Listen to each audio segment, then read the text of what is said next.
জৈখানী পিতৃ তপস্যাকো গইলা দেখি দেবগণ সংশয় ভইলা জানিল পিতৃক খাইলেক উই নগর বেরিয়া লগাইলা জুই দানব গণে ভয় ভঙ্গ কৰ পুত্ৰ ভাৰ্যাৰি দিলে লবৰ মিলিল দৈত্যৰ আপোন ঘূৰ ইন্দ্ৰে ধৰিলেক মাতৃক মূৰ আপোন খানক নেন্দ্ৰ আজুৰি কান্দিলে মাৱে মুখে বস্ত্ৰ জুৰি কৰে আত্মৰব ৰাজ মহিকি দেখিয়ে বুলিলে নাৰদ ঋষি ইহাং কয়ৰা এৰা সুৰপতি একে পৰস্তি আৰু মহাহতী মাতিলে ইন্দ্ৰে নাৰদক পাছে এই ৰৌদৰে শিশু এক আছে টাংক মাৰি দিব এক মেলানি শুনিয়া নাৰদে বুলিলে বাণী নিষ্পাপ পুৰুষ আছে গৰ্ভত সাক্ষাৎ এইটো মহাভাগৱত অৰ্থাৎ নাৰদে ব্ৰহ্মজ্ঞান পোৱাৰ আগতেই নাৰদৰ সম্মুখে ইন্দ্ৰক কৈছে যে এওঁৰ গৰ্ভত যি সন্তান স্থিত হৈ আছে তুমি তেওঁক বধ কৰিব নোৱাৰিবা কাৰণ সেয়া মহাভাগৱত তেনেহ'লে সেই মহাভাগৱত এষাৰ গুৰু শ্লোকেৰে আমি স্মৰণ কৰিছোঁ নাৰায়ণং নমস্কৃতং নৰস্মদ্য নৰোত্তমং অমজ্ঞানং তিমিৰান্ধস্য জ্ঞানাঞ্জন শলাকয়া চক্ষুৰুন্মিলিতং তস্मै শ্ৰী গুৰুৱে নমঃ জগতগুৰু মহাপুৰুষ শ্ৰীমন্ত শংকৰ গুৰুজনালৈ প্ৰণিপাত জ্ঞাপন কৰিছোঁ আৰু বৰাৰপুৰ শ্ৰী শ্ৰী মাধৱ পুৰুষৰ দুখাৰী চৰণলৈ সেৱা নিবেদন কৰিছোঁ আজি পৰম পবিত্ৰ স্থানত উপস্থিত এই তিনিকুৰীয়া গাঁওবাসী ৰাইজৰ ক্ষীৰৰ ভূষণ সদৃশ পবিত্ৰ নামঘৰত সমবেত মোৰ পিতৃতুল্য বৈষ্ণৱবৃন্দ ব্ৰজৰ গোপ সদৃশ হাই মাতৃসকল ভৱিষ্যত দেশৰ ধৰণী মত্যৰ পাৰিজাত ফুল সদৃশ কণ কণ মইনাহঁত অতিকৈ প্ৰিয়তম যুৱ বন্ধুসকল এই ভাওনাখনি আজি প্ৰদৰ্শন কৰিবলৈ অহা মোৰ মৰমৰ অনিৰুদ্ধ শিল্পী সমাজৰ মোৰ সতীৰ্থ শিল্পীবৃন্দ শব্দযন্ত্ৰীসকল পোহৰৰ দায়িত্বত থকা ব্যক্তিসকল এই অনুষ্ঠানক সাফল্যমণ্ডিত কৰিবৰ বাবে অহৰ্নিশে লাগি থকা কৰ্মকৰ্তাবৃন্দ তথা এই গৃহস্থৰ পৰিয়ালবৰ্গৰ যিজনা মুখ্য ব্যক্তি পিতৃতুল্য শ্ৰীযুত খগেন্দ্ৰনাথ শইকীয়াৰ সহিতে তেৰাৰ পৰিয়ালবৰ্গৰ প্ৰতিগৰাকী সদস্যলৈ আমি উৎপল খনিকৰ হৃদয়ৰ নিভৃত কোণৰ পৰা সহস্ৰ ভক্তিৰথ নিবেদন কৰিছোঁ এই স্থানত উপবিষ্ট হৈ আপোনালোকৰ এই পবিত্ৰ নামঘৰত মোৰ কৰ্ণ পোহৰত জগতগুৰু মহাপুৰুষ শ্ৰীমন্ত শংকৰ গুৰুজনাৰ প্ৰিয়তম শিষ্য বৰাৰপুৰ শ্ৰী শ্ৰী মাধৱ পুৰুষজনাৰ অমৃতময় ঘোষা শাস্ত্ৰৰ এটি ঘোষাই মোৰ কৰ্ণ পোহৰত প্ৰতিনিয়ত গুঞ্জৰিত হ'ব ধৰিছে তেৰাই অমৃতময় শাস্ত্ৰৰ নামঘোষা লিখিছিল বিহৰীৰ গৃহৰ দ্বাৰে বেতৰ প্ৰহাৰ যোগ্য ব্ৰহ্মা ইন্দ্ৰ আদি দেৱজাক হেনয় হৰিৰ দ্বাৰে বেতৰ প্ৰহাৰ পাইবো হওঁ আমি কম নবৰাক হৰিৰ গৃহজনো ব্ৰহ্মাকে আদি কৰি ইন্দ্ৰাদি দেৱতাসকলে বেতৰ প্ৰসাৰ পোৱাৰো যোগ্য নহয় তেনেস্থলত এই হৰি গৃহত এই নামঘৰত আপোনালোকে আমাক এই অকিঞ্চনত নিমন্ত্ৰণ জনাই নি মান্য বস্ত্ৰৰ সহিতে সদিচ্ছা পত্ৰৰ সহিতে শ্ৰদ্ধা ভক্তিৰ যিখিনি মৰম স্নেহ আমাক প্ৰদৰ্শন কৰিছে সেয়া আমি অনুভৱ কৰোঁ যে আমাৰ কোটি কোটি জন্মৰ কোনোবা পুণ্য কৰ্মৰ মিষ্ট ফলশ্ৰুতি আৰু ইয়াক আমি ঈশ্বৰৰ আশীষ হিচাপে গ্ৰহণ কৰিছোঁ আজি যিভাগী ভাওনা ইয়াতে প্ৰদৰ্শিত হ'ব শ্ৰী শ্ৰী গৰুড়ৰ অমৃত হৰণ বিনতাৰ ৰাতিত্ব মোচন এই নাটভাগী ৰচনা কৰিছিল জাজি হেমনাথ শৰ্মা মহাবিদ্যালয়ৰ অসমীয়া বিভাগৰ প্ৰাক্তন অধ্যাপক আমাৰ সকলোৰে শ্ৰদ্ধাৰ ডক্টৰ অকণ শইকীয়া ছাৰে আৰু তাহানি দিনৰ পৰাই নাটকখনে যথেষ্ট জনপ্ৰিয়তা অৰ্জন কৰিছে কাৰণ নাটকখনৰ যি বিষয়বস্তু এই বিষয়বস্তুৱে সমাজলৈ অতিকৈ শুভবাৰ্তা প্ৰেৰণ কৰি আহিছে যি কি নহওক আজিৰ এই পৰম পবিত্ৰ স্থানত যিভাগী ভাওনা আপোনালোকে কৰিবলৈ আগবাঢ়িছে গৃহস্থ যি মহানুদ্দেশ্যৰে এই কৰ্মভাগী কৰিছে এই কৰ্মৰ সম্পূৰ্ণ ফলপ্ৰাপ্তি হওক। আপোনালোক সকলোৱে জানে যে জগতগুৰু মহাপুৰুষ শ্ৰীমন্ত শংকৰ গুৰুজনাই তেওঁৰ যি নান্দনিক সৃষ্টি যি অভূতপূৰ্ব সৃষ্টি যি একেবাৰে বা দ্বিতীয় যি সৃষ্টি এয়াই হৈছে ভাওনা, যাৰ জৰিয়তে আমি সকলো মানুহে শাস্ত্ৰৰ যি জটিল তত্ত্বকথা এই তত্ত্বকথা আমি উপলব্ধি কৰিব পাৰোঁ। যে জগতগুৰু মহাপুৰুষ শ্ৰীমন্ত শংকৰ গুৰুজনাই আমাকতো ভাওনা কিয় দিলে? আপোনালোক সকলোৱে জানে যে সনাতন ধৰ্মৰ যিবোৰ ৰত্নময় জ্ঞান সেই জ্ঞান সঞ্চিত হৈছিল সংস্কৃত সাহিত্যত, আৰু সংস্কৃত সাহিত্য আছিল দেৱভাষা, সাধাৰণ চহালোকৰ দুৰ্বোধ্য, কিন্তু সাগৰৰ দৰে বিশাল এই ৰত্নময় জ্ঞানৰ মানুহৰ প্ৰয়োজন আছে। সেই ক্ষেত্ৰতে গুৰুজনে শাস্ত্ৰসমূহ অসমীয়া ভাষালৈ ৰূপান্তৰ কৰিছিল। কিন্তু সেই সময়ত এই শাস্ত্ৰসমূহ পঢ়ি তাৰ পৰা জ্ঞান অৰ্জন কৰিব পৰা লোকেই বা সেই সময়ত কিমান আছিল? সেইকাৰণে গুৰুজনে কি কৰিলে যে বিশ্বশ্ৰব্য সংপৃক্ত এক অনুপম চিত্তাকৰ্ষক মাধ্যম ভাওনা সৃষ্টি কৰিলে, যি ভাওনাৰ মাধ্যমেদি চৰিত্ৰবোৰ আমাৰ মাজলৈ আহিব আৰু চৰিত্ৰবোৰে নিজৰ মনৰ কথাবোৰ ক'ব আৰু চৰিত্ৰবোৰৰ মাজেদি সৰ্বশেষত যি সত্য এই সত্য প্ৰকাশিত হ'ব। এতিয়া আজি যিখনি ভাওনা আপোনালোকে দেখিছে বা দেখিব, এই ভাওনাখনত আপোনালোকে কাশ্যপ মুনিৰ যি বহু বিবাহ, এই বহু বিবাহৰ ফলত সৃষ্টি হোৱা যিখিনি অন্তঃসংঘাত, এই অন্তঃসংঘাতখিনিৰ পৰা আপোনালোকে এই কথা উপলব্ধি কৰিব পাৰিব যে ব্যক্তিৰ জীৱনত কেতিয়াও বহু বিবাহে শুভ ফল কঢ়িয়াই আনিব নোৱাৰে। যদিওবা সৃষ্টিৰ কাৰণে সেই সময়ত তেখেতে ব্ৰহ্মাদেৱৰ বাক্য মানি এই কাৰ্য কৰিছিল, তথাপিতো কিন্তু তেখেতে তেওঁৰ যি পত্নী, এই পত্নীসকলৰ মাজত যি মানসিক যি সংঘাত, এই সংঘাতে তেখেতৰ জীৱনতো এক ঋণাত্মক প্ৰভাৱ পেলাইছিল, যাৰ জৰিয়তে এই শিক্ষাখিনি পাব। অৰ্থাৎ জগতগুৰু মহাপুৰুষ শ্ৰীমন্ত শংকৰ গুৰুজনাই ভাওনা সৃষ্টি কৰাৰ মূলত উদ্দেশ্য আছিল তিনিটা। লোক সংগ্ৰহ, আজি ভাওনাখনৰ মাধ্যমেদি আমি মানুহবিলাক ইয়াতে সমবেত হৈছোঁ, লোকখিনি সংগ্ৰহিত হৈছোঁ। তাৰপিছত লোকৰ ৰঞ্জন, অৰ্থাৎ ভাওনাৰ মাধ্যমেদি আমি মনোৰঞ্জন লাভ কৰিম, আৰু সৰ্বশেষত কৈছে যে লোকস্থিতি, অৰ্থাৎ ভাওনাখন দৰ্শন কৰাৰ পাছত আমি ভাওনাখনৰ মাজেদি কি কথাখিনি লৈ যাম, সেই লোকস্থিতিৰ এটি উদাহৰণ মই আপোনালোকৰ আগত দাঙি ধৰিব বিচাৰিছোঁ। এই ভাওনাখনৰ নহয়, অন্য এখিনি ভাওনাৰ এটি প্ৰসংগৰে যে আমি কোনখিনি জ্ঞানেৰে জ্ঞানক আমি লোকস্থিতি বুলি আমি ক'ব পাৰোঁ। আপোনালোক সকলোৱে এটা কথা জানে, হয়তো ইয়াতে খুব কম ব্যক্তি ওলাব যিসকলে কেতিয়াও নৃসিংহ অৱতাৰ ভাওনা ভাগি চাই পোৱা নাই।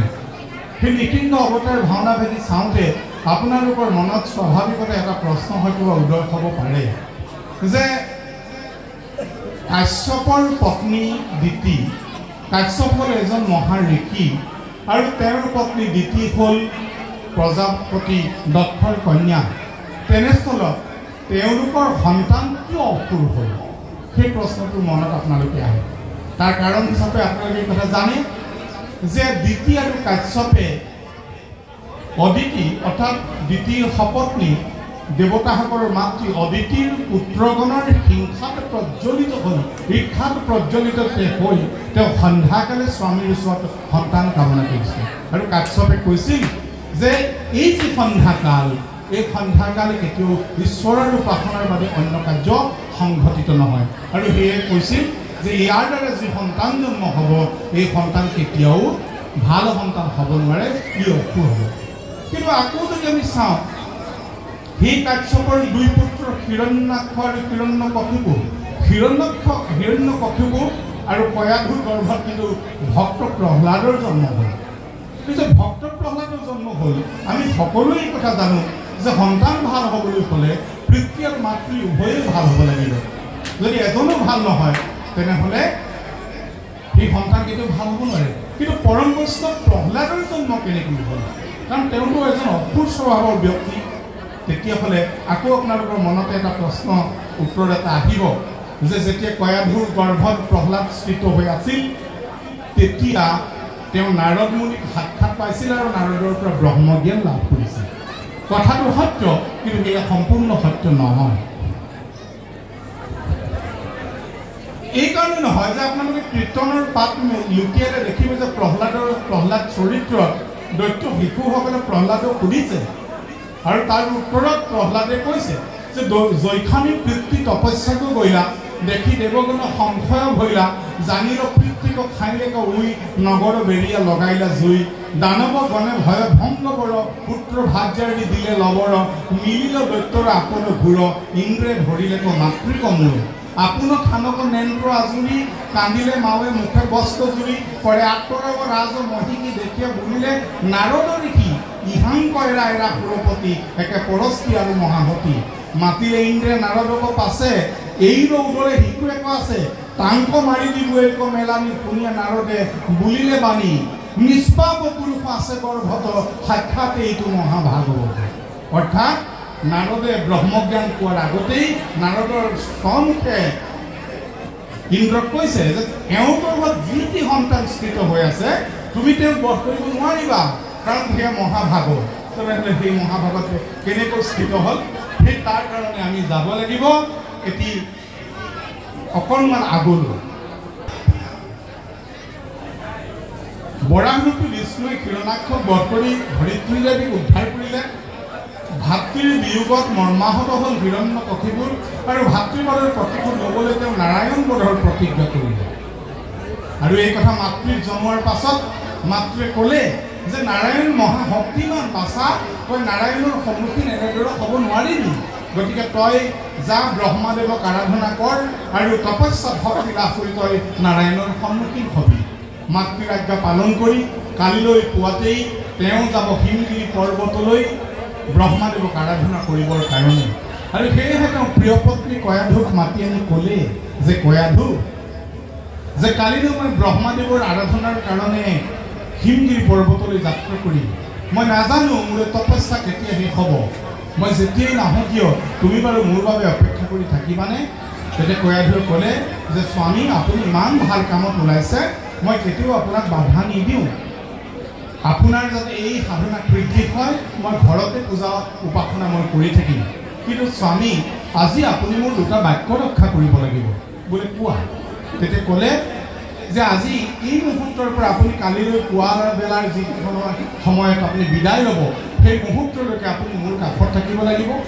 আৰু আজি এই মুহূৰ্তৰ পৰা কালি পুৱা বেলাৰ বিদায়ৰ মুহূৰ্তলৈকে আপুনি মোৰ কোনো কথাতেই ক্ৰোধ কৰিব নোৱাৰিব। তো কক্ষিপুৰে ভাবিলে যে ইমান সুদীৰ্ঘ দিনৰ বাবে যেতিয়া মই যাম, মানুহগৰাকীক খং কৰাৰ কথাটো ক'ৰবাত থাকিলে, আৰু এইকণ সময়হে থাকিব লাগে, গতিকে একান্ত এইকণ সময় মোৰ মানুহগৰাকীক মই দিম, সেই বুলি তেওঁ ক'লে। পিছে কয়াধুৱে নামানিলে। কয়াধুৱে ক'লে যে আপুনি তিনি সত্য কৰি প্ৰতিজ্ঞা কৰিব লাগিব। কিন্তু ইমান সাধাৰণ দুটা কথাৰ কাৰণে তেওঁ তিনি সত্য খাবলৈ ভয় নকৰি তেওঁ লগালগ তিনি সত্য খালে। আৰু দিনৰ দিনটো সকলো কাম সামৰি অপৰাহ্ন বেলা আবেলি বেলিকা কয়াধুৰ অনুৰোধত কক্ষিপু তেওঁলোকৰ ৰাজ উপবন দৰ্শন কৰিবলৈ গ'ল। তেওঁলোকে ইমান সুন্দৰকৈ কথা পাতি গৈ আছে। গৈ এটা সময়ত তেওঁলোকে এজোপা গছৰ তলত বহিলে, আৰু গছৰ তলত তেওঁলোকে বাৰ্তালাপ কৰি থাকোঁতে গছজোপাৰ ওপৰৰ পৰা এটা চৰায়ে নাৰায়ণ বুলি মাতিলে। যি নাৰায়ণৰ নাম শুনাৰ লগে লগে কক্ষিপুৰ তেজ উঠলি উঠে। তেওঁ সেই ঠাইৰ পৰা উঠিব খুজিলে। কয়াধুৱে বুজিলে যে মোৰ স্বামীয়ে এই নাৰায়ণ শব্দটো শুনি ইয়াত থাকিব পৰা নাই। তেওঁ যাবলৈ লওঁতে আকৌ কয়াধুৱে বহাই থ'লে। এতিয়া তেওঁ প্ৰতিশ্ৰুতিবদ্ধ, তেওঁ খং কৰিব নোৱাৰে মানুহগৰাকীক, আৰু মানুহগৰাকীক এৰিবও নোৱাৰে। গতিকে কথা পাতি থকা মাজতে হঠাতে কয়াধুৱে সুধিলে যে স্বামী, যে এইমাত্ৰ যে এটা চৰায়ে গছৰ ওপৰত যে কিবা এটা শব্দ ক'লে, কি বুলি ক'লে বাৰু আপুনি মোক কওকচোন, মই ভালকৈ নুশুনিলোঁ। তেতিয়া তেওঁ ক'লে যে সেইটো কাৰণেইতো মই ঠাইত থাকিব বিচৰা নাই। তথাপিতো তেওঁ অগত্যা তেওঁ উপায় নাপায় ক'লেগৈ, কওঁ নকওঁকৈ ক'লেগৈ নাৰায়ণ বুলি। আকৌ বেলেগ কথা পাতি থাকে। চৰাইটোৱে আকৌ নাৰায়ণ বুলি মাতে। কয়াধুৱে আকৌ সোধে যে কি বুলি মাতিলে স্বামী, তেওঁ আকৌ নাৰায়ণ বুলি কয়। আকৌ তেনেকৈ বেলেগ বেলেগ কথা পাতি থকাৰ মাজতে তেওঁ আকৌ সোধে স্বামী, এই চৰাইটোৱে যে মাতিছিলে কি বুলি মাতিছিলে মই পাহৰি থাকিলোঁ, আকৌ কওকচোন। তেওঁ আকৌ নাৰায়ণ বুলি মাতে। এতিয়া সেই নাৰায়ণ যিটো নাম, আপোনালোকক ইয়াৰ মহিমা অপাৰ। ভগৱন্ত নামৰ মহিমা এনেকুৱা যে আপুনি শুদ্ধভাৱেই লওক বা অশুদ্ধ ভাবি লওক কাম সি কৰিবই যি কাম কৰিব লাগে যেনেকৈ আপুনি নাজানি খালে বিহে আপোনাক মৃত্যুমুখত পেলাব আৰু নাজানি খালেও অমৃতে আপোনাৰ স্বাস্থ্যৰ উন্নতি সাধন কৰিব আৰু নাৰায়ণৰ নামৰ মহাত্মা তাতেই যে এই নাৰায়ণৰ নাম আহিছে 4 বেদৰ পৰা ব্ৰহ্মাদেৱে আনিছে আপোনালোকে জানে যে 4 বেদৰ 4 অক্ষৰ সাৰ কাঢ়ি আনি ব্ৰহ্মাদেৱে বেকত কৰি থৈলে নাৰায়ণ বাণী হেন নাৰায়ণ নামলৈ শুদ্ধ কৰোঁ আমি চিত্ৰকায়া হৰি সন্তোষৰ কাৰণ আন নজানো অৰ্থাৎ সেই নাৰায়ণৰ নাম সোমাই আছে ই আমাৰ চিত্ৰ আৰু দেহৰ শুদ্ধি কৰাৰ যি প্ৰক্ৰিয়া এনেকৈ নাম বিভিন্ন সময়ত কয়াটোৱে শুধি থাকে তেওঁ আকৌ বাধ্য হৈ নাৰায়ণ বুলি কয় কওঁতে কওঁতে কি হ'ল যে তেওঁ গোটেই শৰীৰ নাৰায়ণময় হ'ল কেনেকৈ হ'ল মাধৱ পুৰুষে তাৰ কথাও লিখিছে কৰ্ণ পথে ভকতৰ কিয়াত প্ৰৱেশী হৰি দুৰ্বাসনা হৰে সমস্তৰ জলেৰ যতে কমল যেহেন হৰত কালে স্বভাৱতে নিৰ্মল কৰ তাৰমানে যেতিয়া নিজ মুখে লোৱা নাম কৰ্ণই দি হিয়াত প্ৰৱেশ কৰিব আমাৰ প্ৰত্যেকজন মানুহ সম্পূৰ্ণৰূপে চিত্ত বুদ্ধি শৰীৰ সম্পূৰ্ণৰূপে শুদ্ধ হৈ যাব কেনেকৈ কিন্তু ভগৱন্ত ঈশ্বৰৰ নামৰ মাহাত্ম্য যেনেকৈ শৰৎকালত প্ৰকৃতিয়ে কি কৰে যে নৈ বিল জান জুৰিৰ পানীবোৰ নিৰ্মল হৈ যায় তাক কোনেও ব্লিচিং পাউডাৰ ঢালিব নালাগে সেয়া প্ৰকৃতিৰ গুণ যে প্ৰকৃতিয়ে সেই সময়ত পানীবোৰ নিজে নিজে পৰিষ্কাৰ কৰি লয় আৰু নাৰায়ণৰ নামৰ মহিমাও ইমান যে সেই নাৰায়ণৰ নাম লোৱাৰ লগে আমাৰ চিত্ত আৰু বুদ্ধি স্বয়ংক্ৰিয়ভাৱে শুদ্ধ হৈ যায় আৰু সেইদৰে সেইদিনা কয়াধুৱে বুদ্ধিমতী কয়াধুৱে নিজৰ স্বামীক বাৰে প্ৰতি পুনঃ পুনঃ এই নাৰায়ণৰ নাম উচ্চাৰণ কৰাওঁতে হিৰণ্যকশিপুৱে পাহৰি থাকিলে যে মই দৈত্যৰাজ হিৰণ্যকশিপু মোৰ ভাতৃপদৰ প্ৰতিশোধ ল'বলৈ মই কালিলৈ হিমগিৰি পৰ্বতলৈ যাত্ৰা কৰিম ব্ৰহ্মাদেৱৰ আৰাধনাৰ কাৰণে সকলো পাহৰি তেওঁ কেৱল পত্নীৰ আবদাৰত নাৰায়ণৰ নামটো উচ্চাৰণ কৰোঁতে সেইদিনা তেওঁ গোটেই শৰীৰ নাৰায়ণময় হ'ল আৰু কয়াধুটো এগৰাকী ভক্তিকন্যা গতিকে সেইদিনা এক শুভ মুহূৰ্তত হিৰণ্যকশিপুৰ ঔৰসত প্ৰহ্লাদ গৰ্ভত স্থিত হ'ল কয়াধুৰ গৰ্ভত গতিকে এই যিটো বাৰ্তা এই বাৰ্তাৰ পৰা আমি এটা কথা লাভ কৰিছোঁ যে সৃষ্টিৰ যিটো তত্ত্ব যে আজি যিখনি আমি ভাওনা নৃসিংহ অৱতাৰ ভাওনাখনিক আমি ইমান মাহাত্ম্য বুলি কওঁ ইয়াৰ অৰ্থ এইটো নহয় যে তাত দুজনা ভগৱান অৱতাৰ হয় ইয়াৰ মাহাত্ম্য এইকাৰণেই বেছি যে ইয়াতে সৃষ্টি তত্ত্বৰ মূল কথাটো সোমাই আছে কি সোমাই আছে যে সন্তান জন্ম বা সন্তানক আবাহন আমি কেনেকৈ কৰিম সেই মুহূৰ্তত আমাৰ স্বামী স্ত্ৰী নাৰী পুৰুষৰ চিত্ত বুদ্ধি মন কোন স্থানত প্ৰবিষ্ট হৈছে তাৰ ওপৰত নিৰ্ভৰ কৰিব আমাৰ সন্তানৰ চৰিত্ৰ কেনেকৈ হ'ব গতিকে সেই সন্তান কেতিয়াও বিপদগামী হ'ব নোৱাৰে যে আমি যেতিয়া যুৱ প্ৰজন্মক আমি গালি পাৰোঁ যে তেওঁলোক বিপদগামী হৈছে বুলি এইটো বহু ক্ষেত্ৰত আমি আমাৰ নিজকে একবাৰ চোৱা উচিত যে আমি তেওঁলোকক কেনেকৈ পৃথিৱীলৈ মাতিছোঁ বা আমি কোনখন সমাজ তেওঁলোকক দিছোঁ আমি এই আধ্যাত্মিক চিন্তা চৰ্চাবোৰ তেওঁলোকৰ মাজত ৰোপণ কৰিব পাৰিছোঁ নে নোৱাৰিছোঁ তাৰ ওপৰত নিৰ্ভৰ কৰিব আমাৰ যুৱ সমাজৰ মানসিকতা গুৰুজনাই অমূল্য ভাওনাৰ মাধ্যমেদি এইখিনি চিন্তাটি আমাক দি থৈ গৈছে যাৰ জৰিয়তে আমি সমাজখন আগুৱাই যাব পাৰোঁ আচলতে আমি প্ৰত্যেকে গৃহে গৃহে এজন প্ৰহ্লাদক জন্ম দিব পাৰোঁ যি প্ৰহ্লাদে নৃসিংহ মহাপ্ৰভু প্ৰহ্লাদক কৈছে যে পৰম বৈষ্ণৱতই পুত্ৰ ভূমি যাৰ 21 পুৰুষ কৰি উদ্ধাৰ এজন প্ৰহ্লাদে এজন বৈষ্ণৱে 21 পুৰুষক উদ্ধাৰ কৰিলে যদি আমাৰ গৃহে গৃহে আমি প্ৰহ্লাদক আমন্ত্ৰণ কৰিব পাৰোঁ তেনেহ'লে আমাৰ গৃহে গৃহে প্ৰহ্লাদ জন্ম হ'ব সেই বৈষ্ণৱী গৃহ হ'ব আৰু সেইখন সমাজ এখন সংস্কৃত সমাজ হ'ব আৰু সেই সমাজৰ পৰা কেনেকুৱা ধৰণৰ ব্যক্তি উৎপাদন হ'ব সেই কথা আপোনালোকে এবাৰ মনতে ভাবি চাওকচোন গতিকে ভাওনাৰ মাজত থকা যিটো স্থিতি এই স্থিতিত এই তত্ত্ব কথাবোৰ জগতগুৰু মহাপুৰুষ শ্ৰীমন্ত শংকৰ গুৰুজনাই আমাক দি থৈ গৈছে এই ভাওনা আমি সকলোৱে জানো এই ভাওনা সাধাৰণ বস্তু নহয়, ই সামান্য বস্তু নহয়। পৃথিৱীৰ নাট্য সাহিত্যত, পৃথিৱীৰ কোনো জাতিৰ ইতিহাসত, পৃথিৱীৰ কোনো আধ্যাত্মিক ইতিহাসত এনে কোনো অনুষ্ঠান নাই যি অনুষ্ঠানত 7জন দৰ্শকে একেলগে একেটা তত্ত্বক মাত্ৰ বিভিন্ন দৃষ্টিকোণৰ পৰা উপলব্ধি কৰিব পাৰে। সেইকাৰণে কোৱা হৈছে ভাওনা 7টা বৰ সবাহৰ মূল্যৰ সমান।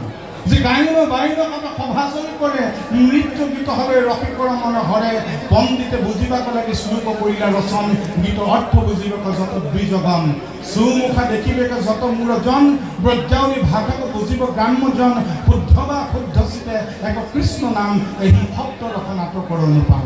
এই সপ্ত ৰস সমৃদ্ধ নাটকে আমাক 7টা বৰ সবাহৰ মূল্যৰ সমান আমাক পুণ্য দিয়ে। আৰু সেই পুণ্য কেতিয়াৰ পৰা আমি সেই পুণ্য আমি লাভ কৰিবলৈ পাওঁ? আমাৰ মন তাতেই প্ৰবিষ্ট হৈ যায় ঈশ্বৰ কৃষ্ণত নিবদ্ধ কৰিবৰ কাৰণে। গায়ন বায়নসকলে যেতিয়া আমাক ভগৱন্তৰ গুণানুকীৰ্তন কৰাব, এই জীৱনৰ সাৰ্থকতা আমাৰ তাতেই আছে।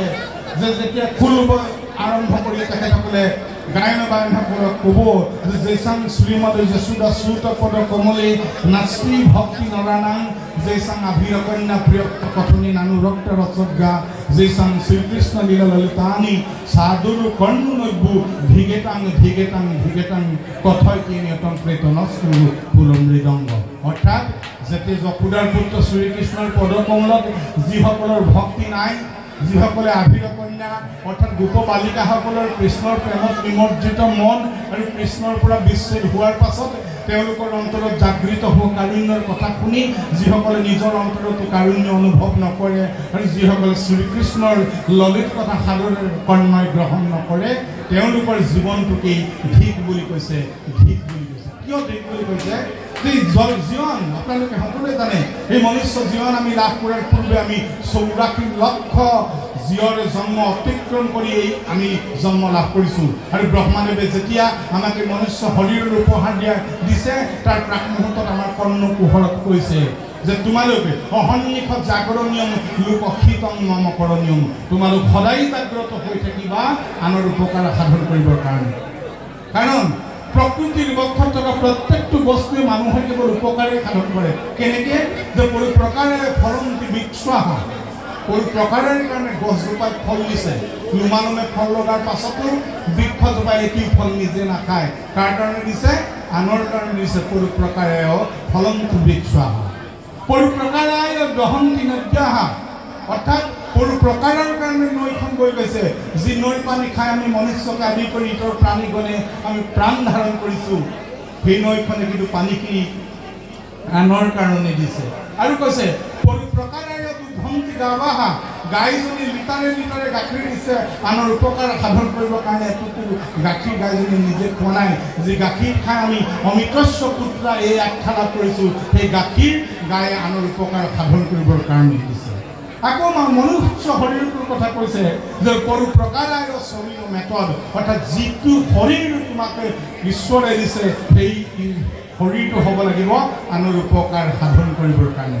যদি প্ৰকৃতিৰ বক্ষত থকা প্ৰত্যেকটো বস্তুৱেই আনৰ উপকাৰৰ কাৰণে থাকে, মানুহো প্ৰকৃতিৰ পৰা বিচ্ছিন্ন নহয়, মানুহ প্ৰকৃতিৰ মাজৰে বস্তু। গতিকে আমাৰ উদ্দেশ্য আনৰ উপকাৰ সাধন কৰা। গতিকে আমাৰ জীৱনটো আজি দিনটো যদি আমি ৰোমন্থন কৰোঁ, সেই ৰোমন্থন কৰোঁতে যদি আমি ভাবোঁ যে আমি আজি কাৰ উপকাৰ সাধন কৰিলোঁ, আমাৰ মুখেদি ঈশ্বৰৰ নাম এবাৰ উচ্চাৰিত হ'লনে? বতৰটো বেয়া হ'লে আমি কওঁ নিজকে যে আমাৰ আজি কামবোৰ নহ'ল, মনবোৰ বেয়া হয়, কিন্তু মাধৱ পুৰুষে কৈছে যে দিনবোৰ তেনেকৈ বেয়া নহয়। সেইহিক দিনক ভাই বুলিও দুৰ্দিন মানি মেঘাচ্ছন্ন নহয় দুৰ্দিন, হৰিকথা অমৃতৰ সন্মুখে আলাপ ৰখ যিটো দিনত বয়বিহীন। যিদিনা আপোনাৰ মুখত এবাৰো ভগৱন্তৰ ঈশ্বৰৰ নাম উচ্চাৰিত নহ'ল, যিদিনা আপুনি কাৰো একো উপকাৰ সাধন কৰিব নোৱাৰিলে, সেই দিনটোৱে আপোনালোকৰ বেয়া দিন। গতিকে দিনবোৰ বেয়া নকৰিব, অন্ততঃ মানুহ এজন মানুহৰ বা এটা জীৱৰ উপকাৰ সাধন কৰক, ঈশ্বৰৰ সেৱা তাতেই হ'ব। এই আহ্বানেৰে মই আপোনালোক সকলোকে পুনৰ সেৱা নিবেদন কৰি গৃহস্থৰ পৰিয়ালবৰ্গৰ মনোকামনা পূৰণৰ অৰ্থে পৰম মংগলময় কৃপালু ভগৱন্তৰ চৰণত প্ৰাৰ্থনা জনাই মই মোৰ বক্তব্য সামৰণি মাৰিছোঁ। মহা দুটা দুখৰ বাবে আপোনাৰ মহন্ত হ'বৰ ক্ষমা ভূষণ যে আপোনালোকে আমাৰ শত কোটি অপৰাধ ক্ষমা কৰিব। আৰু উপনিষদৰ সেই স্বাস্থ্যত পৰম মংগলময় বাণীৰে মই মোৰ বক্তব্য সামৰণি মাৰিব বিচাৰিছোঁ। সৰ্বে ভৱন্তু সুখিনঃ, সকলো সুখী হৈ থাকক। সৰ্বে সন্তু নিৰাময়া, সকলো নিৰোগী হৈ থাকক। সৰ্বে ভদ্ৰাণি পশ্যন্তু মা কচ্চিৎ দুখ ভাগৱতে, সকলো ভগৱন্ত ঈশ্বৰৰ এনে কৃপা লাভ কৰক যাতে কোনেও কেতিয়াও কোনো দুখৰ সন্মুখীন নহওক। জয় গুৰু শংকৰ, জয় আই অসম কৃষ্ণ।